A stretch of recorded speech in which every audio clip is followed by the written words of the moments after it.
Hello, all, and welcome to another episode of Rent to Wealth. I am your host, Art V, and I will be talking to you today about 5 ways to profit with a rent-to-own business model.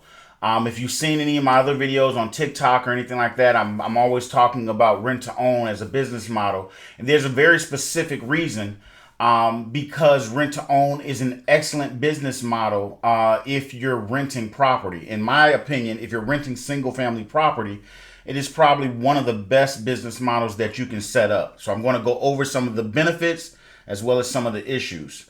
And we're going to do this all in less than 10 minutes because I don't like long videos. So let's get started. So first of all, what is rent to own? What are the pieces of a rent to own? Rent to own in all its most simplest forms is renting your house. It typically is a house. It does not usually work for a multi-unit building, obviously, but renting your house or your single family to a tenant and giving them the option to buy it. So they can rent the house until they buy it, if that makes sense. You're renting the house, someone's renting the house until they can actually buy it. Now, there are a lot of benefits for you as a landlord, and I'm going to go over those in a second. And I'm going to touch on why would a tenant want to do this, because some people don't believe tenants would be interested in this. I'm going to go over the 4 profit centers and the 5th ghost profit center. And then I'm going to go over what can actually go wrong in this kind of business model. So let's get started on that. First, the benefits for you as a landlord. Why should you do this?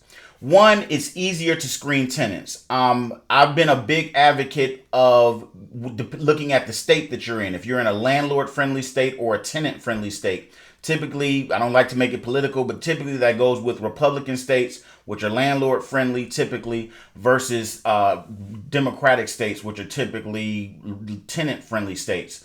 When you're doing, I'm in Illinois, so when you're in an area, especially that is tenant-friendly, it makes it easier to screen tenants because of what you're going to require for a tenant to get into a rent-to-own.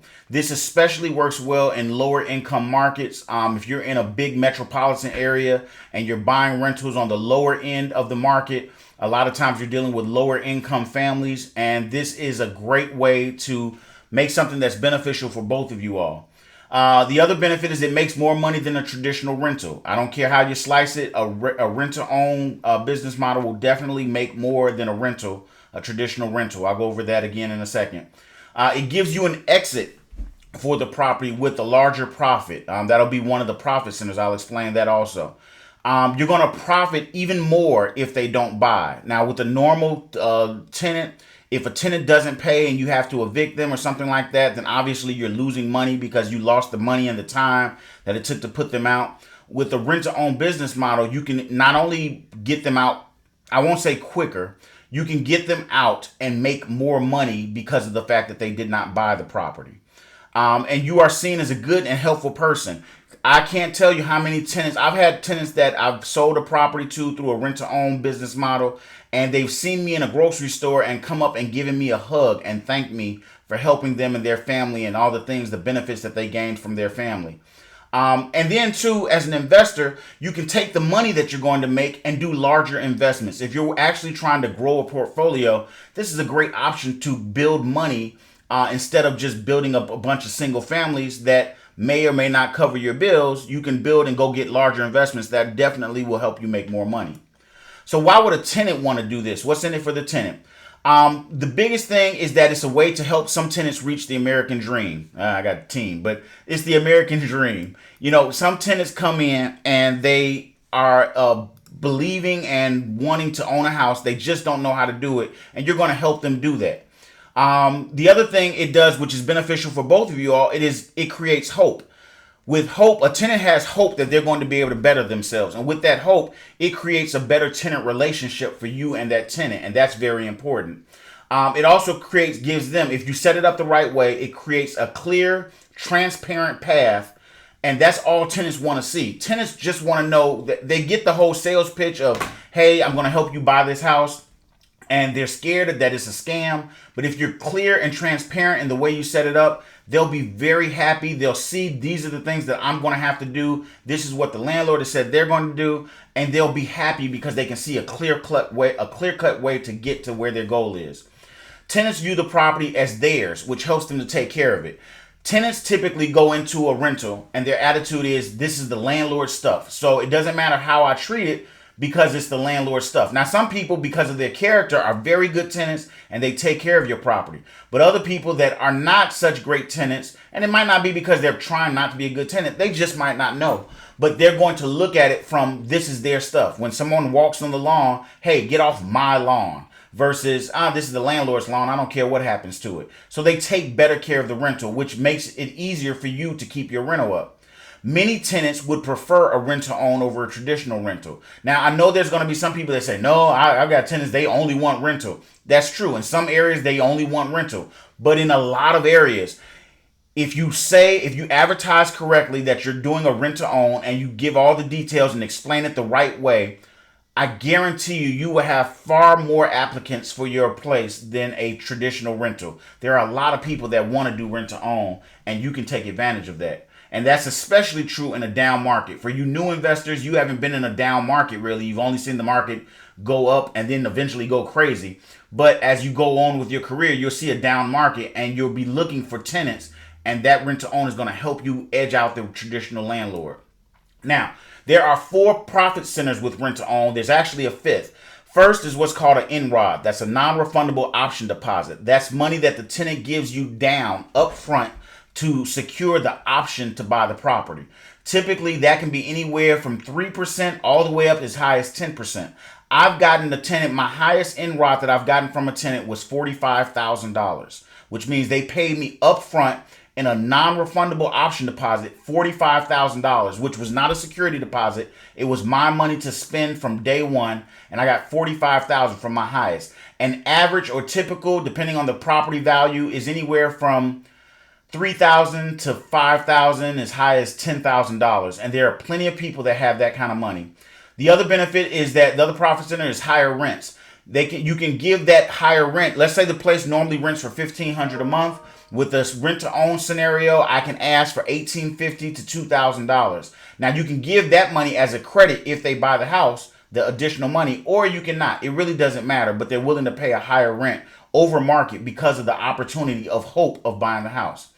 The other benefit is you're going to get top of market sales price, meaning top of market sales price means when you set the price in the beginning with them buying the house, you're going to be able to get top of market. You're going to be able to ask for the most you can ask for in the market. And you're not going to pay a real estate commission fee, which is another profit center because you're going to get to save that realtor money. And another benefit, which is a long-term benefit, is there are less maintenance costs. Typically, when we set up a rent-to-own, we make the tenant responsible for repairs and maintenance. Now, we do check on the property occasionally, but if there's anything we notice out of place, which a lot of times we don't have to say anything, the tenant takes care of it. I've had tenants that have gone in and completely remodeled kitchens, they've completely remodeled bathrooms, and then they call me and invite me to dinner and say, hey, Art, come check out the place. Look at the improvements I've made. Look how great this place is. And we put in pieces to protect against them just having anybody do the work. But they work with us, and we work with them to help them build up and make this house nicer. Now, I'm going to talk about what can go wrong, the downsides that people don't talk about. First is I'm going to give you some scenarios, and then I'm going to tell you how we deal with them. First scenario is tenant doesn't pay. You're not going to run into too many tenants that don't want to pay with the rent to own because they've given you a substantial amount of money up front. Although that can happen in some cases, it rarely happens because they're losing the money and they're going to get put out of the property. Now, what about if the tenant doesn't buy? If the tenant doesn't buy, then you're actually going to make more money because you get to keep their NROD, their non-refundable option deposit, and you're going to be able to rent the place out again, and you're going to get another NROD, which from a new tenant, and go up on the rent more than likely.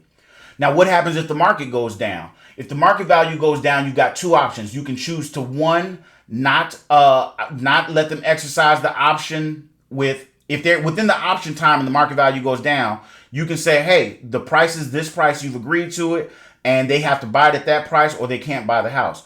If it goes down and you still want to sell, you can always say, hey, I'll lower the price because the market is down, and you can decide to do that. That's up to you.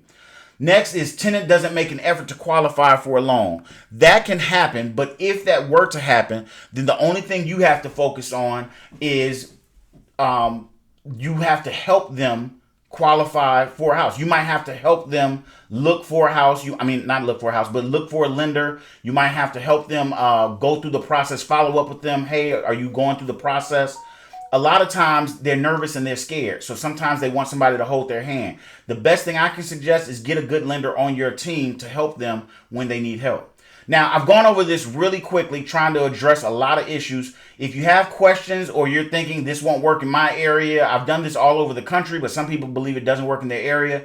If you have questions, by all means, drop a comment. Follow me, subscribe to the page, and I'll be happy to answer questions as I post out more videos. Hopefully this helps you and it's something you will consider in your real estate portfolio and building your model. Till next time, I hope I'm at 10 minutes. Good luck, and I'll see you soon.